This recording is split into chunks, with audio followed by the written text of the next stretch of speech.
बंटवारा। अरविंद जी स्वास्थ्य विभाग से और लता जी हाई स्कूल शिक्षिका के पद से रिटायर हुए थे। दोनों अपने परिवार के साथ हरिपुर कस्बे में रहते थे। वहीं उनका बड़ा बेटा सुकेश डेयरी फार्म खोला हुआ था और छोटा बेटा मुकेश बगल के गांव के मिडिल स्कूल में शिक्षक के पद पर कार्यरत था। हरिपुर कस्बे में ही उनका मकान था और कुछ ज़मीन भी। आज सुबह सुबह बगल के शर्मा जी के यहाँ घमासान बहस हो रहा था। उनका घर युद्ध का मैदान बना हुआ था। शर्मा जी के गुजरे अभी महीने भर भी नहीं हुआ था कि उनके घर में बंटवारे की लड़ाई शुरू हो गई थी। यह सब देख सुनकर जब पति पत्नी रात कमरे में आए तो उनके बीच चर्चा का विषय यही बना हुआ था।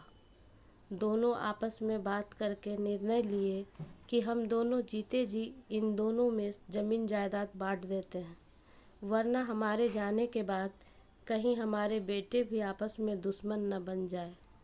सुबह चाय नाश्ते के बाद अरविंद जी अपने दोनों बेटों को बुलाए और बोले, हम लोगों ने निर्णय लिया है कि इस मकान और सारे ज़मीन जायदाद का बंटवारा तुम दोनों के बीच कर दें।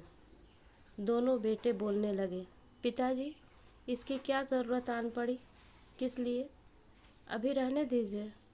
पर अरविंद जी कुछ सुनने को तैयार नहीं हुए। कस्बे से 8-10 प्रतिष्ठित पुरुष महिला को बुलाकर इस बात की चर्चा किए। उनके पोते पोतियों को कुछ समझ नहीं आ रहा था कि मेरे घर में इतने लोग क्यों आए हुए हैं। उनकी बड़ी बहू नीलिमा और सुकेश आपस में बात कर रहे थे कि माँ पिताजी को हम लोग अपने इधर ही रख लेंगे। सुनीता के बच्चे अभी छोटे छोटे हैं, वो अपने बच्चों को ख्याल रखेगी कि माँ पिताजी का। सुनीता इन लोगों की बातें सुन ली। वह मुकेश से जाकर बोली, दीदी और भैया जी ऐसे बोल रहे थे।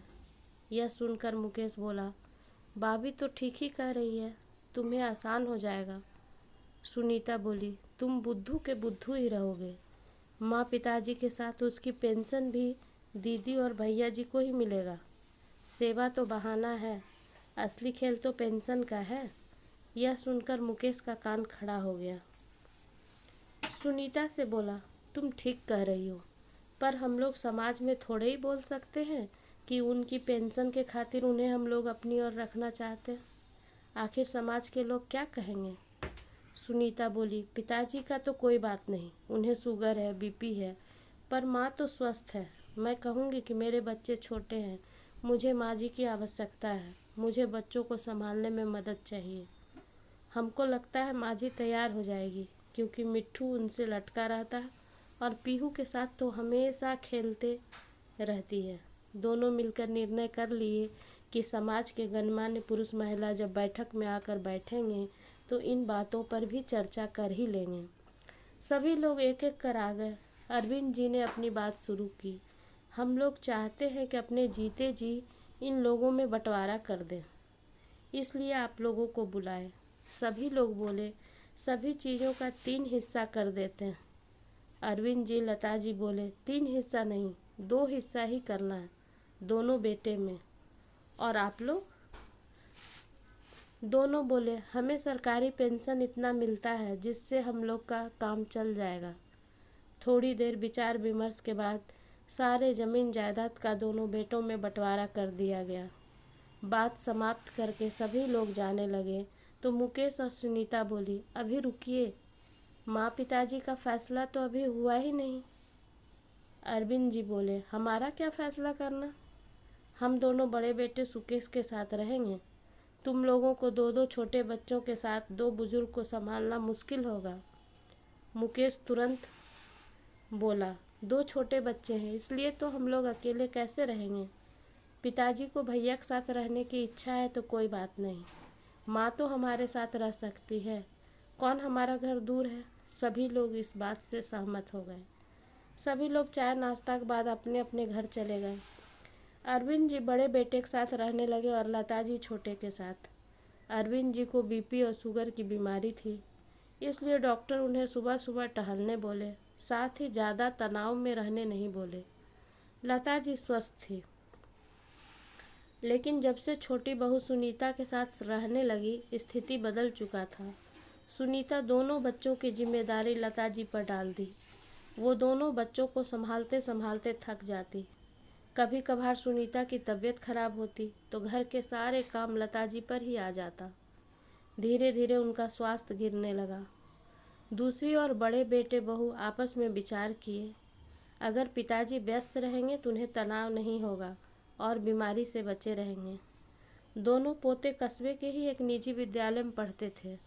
सुबह सुबह दोनों पोतों का हाथ थामे अरविंद जी उन लोगों को स्कूल छोड़ आते और आते समय हरी ताज़ा सब्जियां भी लेते आते।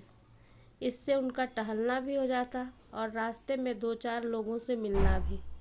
फिर आराम से स्नान ध्यान करके अखबार लेकर बैठ जाते। बड़ी बहू नीलिमा समय पर नाश्ता दवाई उन्हें दे देती।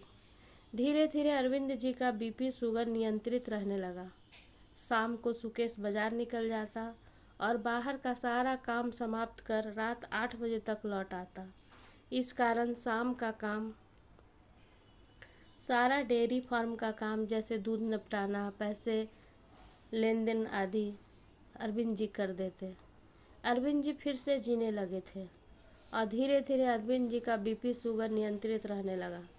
नहीं तो जब से रिटायर हुए थे सारा दिन बैठे बैठे उकता जाते थे। इधर लता जी थकी थकी रहने लगी थी। महीने का पहला दिन आया। अरविंद जी सुकेश को बुलाकर अपना एटीएम कार्ड देते हुए बोले, पैसे निकाल लो, आखिर मेरे रहने खाने दवाई सबका खर्च तो तुम ही कर रहे हो। सुकेश बोला, पिताजी अब कहीं जा थोड़े ही रहे हैं, जब ज़रूरत होगा आपसे मांग लूँगा, अभी रहने दीजिए। आपके पास रहे या हमारे पास, क्या फ़र्क पड़ता है। अरविंद जी मन ही मन खुश हुए बेटे की बात सुनकर। दूसरी ओर लता जी जैसे ही एटीएम कार्ड से पैसे निकालने के लिए मुकेश को बोले, मुकेश तुरंत जाकर महीने का पूरा पैसा निकाल लिया। लता जी मैसेज देखी तो बोली, सारे पैसे निकाल लिए। मुकेश बोला, माँ आजकल महंगाई कितना बढ़ गया है। लता जी कुछ नहीं बोली। सुनीता दिनों दिन जिम्मेदारी कम करने के बजाय लता जी पर बढ़ाते ही जा रही थी। नतीजा यह हुआ कि लता जी बिस्तर पकड़ ली। उनके इलाज में सारे पैसे खर्च हो गए। ऊपर से सुनीता को दिन रात लगाकर सेवा भी करना पड़ा, क्योंकि बात उसी समय हुई थी कि जिसके इधर जो रहेगा उन पर होने वाला सारा खर्च वही देगा और सेवा भी वही करेगा। लता जी को ठीक होने में महीना लग गया। शरीर से ज़्यादा वो मन से थक चुकी थी। और सुनीता और मुकेश जब अरविंद जी को देखते तो सोचते, पापा तो अक्सर बीमार रहते थे, लेकिन अब कितने तंदुरुस्त हो गए। और माँ तंदुरुस्त थी तो वो बीमार रहने लगी। जो सोचकर वे लोग फैसला लिए थे कि पेंशन सिर्फ भैया को मिलेगा, मुझे नहीं, उस पर पानी फिर गया, क्योंकि अब तो लता जी की सारी पेंशन उनके दवाइयों में ही खर्च हो जाता और ऊपर से सुनीता दिन रात उनकी सेवा टहल में लगी रहती। आज रात सुनीता मुकेश पर बरस रही थी, तुम्हारी माँ का देखभाल करते करते मैं थक गई हूँ, अब हमसे नहीं होगा, कुछ करो मुकेश, कुछ करो। दूसरे दिन फिर से उन लोगों को बुलाया गया जो पिछली बार पंचायत में आए थे। मुकेश उनके सामने बोला, माँ इतने दिन तक मेरे साथ रही तो मेरे बेटे बेटियों को दादी का प्यार मिला, भैया के बेटे बेटियों को दादा का प्यार मिला, अब क्यों ना माँ भैया के घर चले जाए और पिताजी मेरे घर। अब अरविंद जी छोटे बेटे के घर आ गए और लता जी बड़े बेटे की तरफ। अरविंद जी जब छोटे बेटे के घर रहने जाने लगे तो सारा पैसा निकालकर बड़े बेटे बहू को सौंप दिए। मना करने के बावजूद वह नहीं माने, बोले नहीं, इस पर तुम्हारा हक है। इतने दिन में अच्छी खासी मोटी रकम जमा हो गया था। मुकेश उस पैसे से अपना डेयरी फार्म को और बड़ा कर लिया। मुकेश तो स्कूल में शिक्षक था, उसका जीवन यापन उसी से चलता था। उसके घर पर कुछ विशेष काम होता नहीं था। सारा दिन बैठे बैठे अरविंद जी फिर पहले जैसा हो गए। इधर लता जी का स्वास्थ्य धीरे धीरे सुधरने लगा, पुरानी हालत वापस लौट आई। 1-2 महीने ठीक रहा, फिर अरविंद जी बीमार रहने लगे और उनका सारा पैसा उनकी बीमारी में खर्च हो जाता। ऊपर से सुनीता अरविंद जी के खाने पीने दवा का ध्यान रखने में इतना व्यस्त रहती कि खुद पर भी ध्यान नहीं दे पाती, ना बच्चों पर। पूरा दिन बक बक करते रहती, बच्चों पर गुस्सा उतारते रहती। थक हार कर मुकेश और सुनीता ने निर्णय लिया कि हमें उनका पैसा नहीं चाहिए, रहने दीजिए माँ पिताजी को बड़े भैया और दीदी के साथ। अब की बार मुकेश और सुनीता खुद ही सुकेश और नीलिमा के पास आकर बोले, हमें लगता है कि माँ पिताजी हमारे साथ रहना नहीं चाहते हैं, इसलिए दोनों में से जो मेरे साथ रहने आते हैं वह बीमार हो जाते हैं। उन दोनों को आप लोग ही रखिए।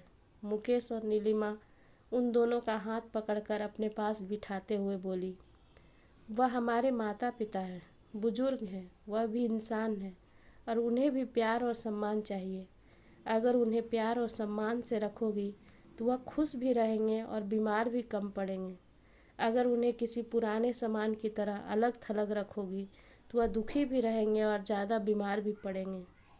मेरे पास रहे या तुम्हारे पास, इससे कोई फ़र्क नहीं पड़ता, परंतु जो उन्हें प्यार और सम्मान से रखेंगे उन्हीं के पास वह खुश और स्वस्थ रहेंगे। यह सुनकर मुकेश और सुनीता का गर्दन शर्म से झुक गया।